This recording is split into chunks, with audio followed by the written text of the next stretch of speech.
Hai, apa khabar murid-murid? Cikgu harap semua murid dalam keadaan sihat, sejahtera dan bersemangat untuk kita teruskan pelajaran pendidikan moral kita pada hari ini. Kita akan sambung pelajaran kita dengan unit 7 bertema kasih sayang. Tajuk kita pada hari ini ialah sayangi warga emas. Jadi, cikgu harap murid-murid semua telah bersedia untuk kita meneruskan pelajaran kita pada hari ini. Murid-murid, siapakah itu warga emas? Kita selalu mendengar perkataan ataupun sebutan dari masyarakat sekeliling mengenai warga emas. Tahukah kamu siapakah warga emas tersebut? Cuba kita lihat apakah definisi warga emas. Warga emas ditakrifkan mereka yang berumur 60 tahun ke atas.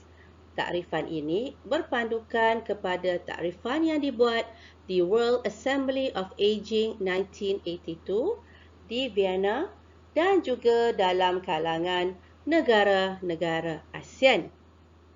Jadi, maksudnya warga emas adalah terdiri dari lelaki dan perempuan yang telah berumur 60 tahun ke atas.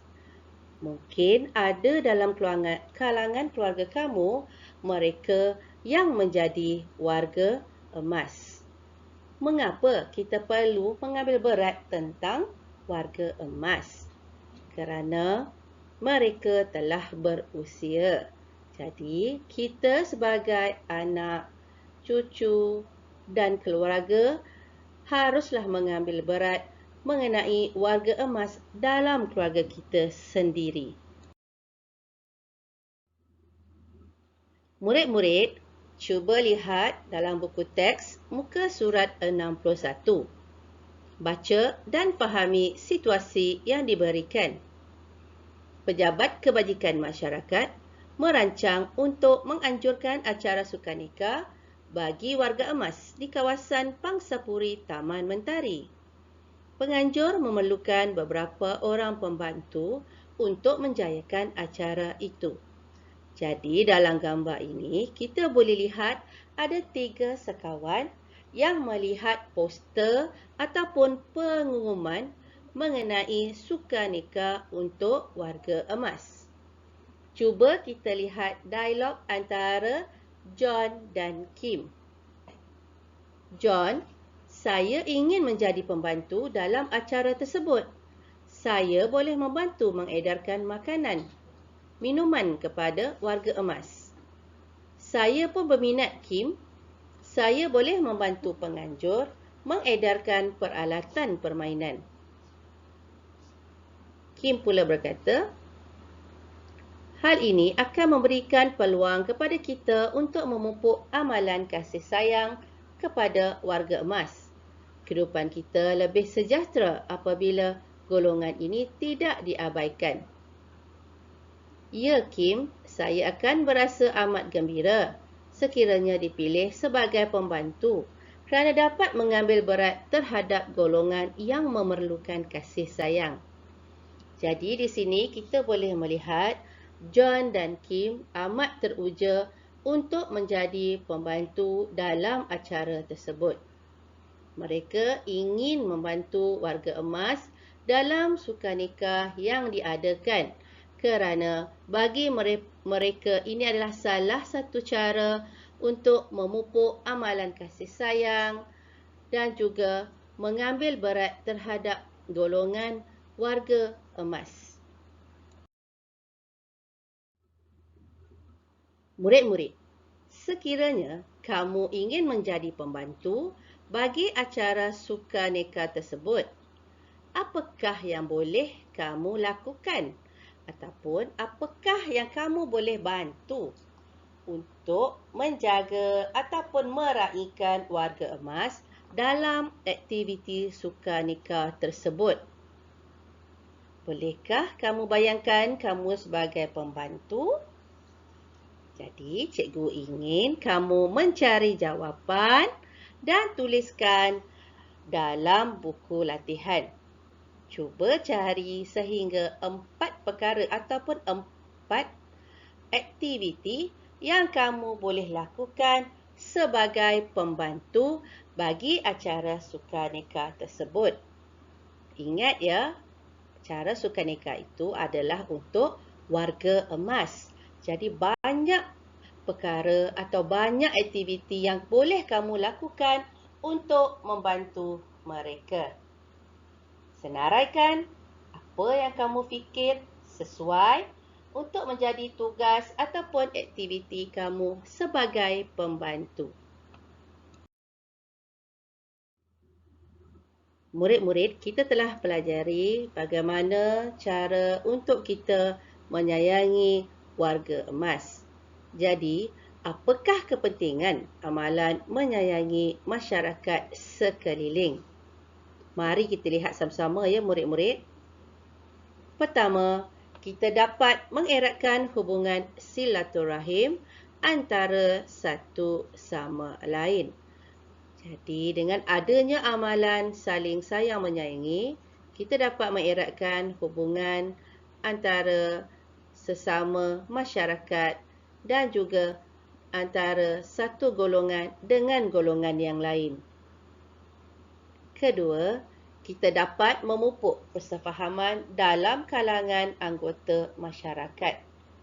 Dalam masyarakat kita, terdapat pelbagai jenis golongan yang ada tinggal bersama-sama. Jadi, dengan adanya amalan saling sayang menyayangi, kita akan dapat memupuk persefahaman supaya kita lebih memahami dan memudahkan kita untuk bersatu padu dan hidup dalam harmoni. Ketiga, dapat menyemai sikap prihatin terhadap golongan yang memerlukan sebarang bantuan. Dengan adanya amalan menyayangi antara masyarakat, kita dapat menyemai atau menanam sikap prihatin, sikap peka terhadap golongan yang memerlukan sebarang bantuan. Sama ada dari segi keuangan, dari segi moral ataupun bantuan yang sesuai untuk mereka melangsungkan hidup. Tambahan pula, dalam situasi kita sekarang, ramai golongan ataupun masyarakat kita yang telah kehilangan pekerjaan dan tiada pendapatan. Jadi inilah pentingnya untuk kita saling sayang menyayangi supaya kita prihatin dan boleh membantu orang yang memerlukan. Keempat, kita dapat memupuk nilai kasih sayang sama rata tanpa mengira agama, kaum dan kepercayaan. Seperti yang kita tahu, Malaysia terdiri dari pelbagai agama, bangsa dan juga etnik. Jadi dengan adanya nilai kasih sayang yang sama rata, jadi kita akan dapat meneruskan kehidupan kita bersama-sama dalam satu tempat tanpa sebarang syak wasangka ataupun persengketaan. Dan yang kelima, dapat melahirkan rakyat Malaysia yang mempunyai sifat kasih sayang dan empati yang tinggi. Jadi dengan adanya amalan yang kita didik dari kecil untuk menyayangi, untuk menghormati masyarakat sekeliling, kita akan dapat melahirkan rakyat Malaysia yang kita banggakan, yang mempunyai kasih sayang, empati dan saling hormat menghormati serta mudah untuk membantu orang yang memerlukan. Jadi cikgu harap murid-murid semua telah faham apakah kepentingan amalan yang patut kita amalkan sedari kecil ataupun yang patut kita didik dalam keluarga kita untuk menyayangi masyarakat sekeliling.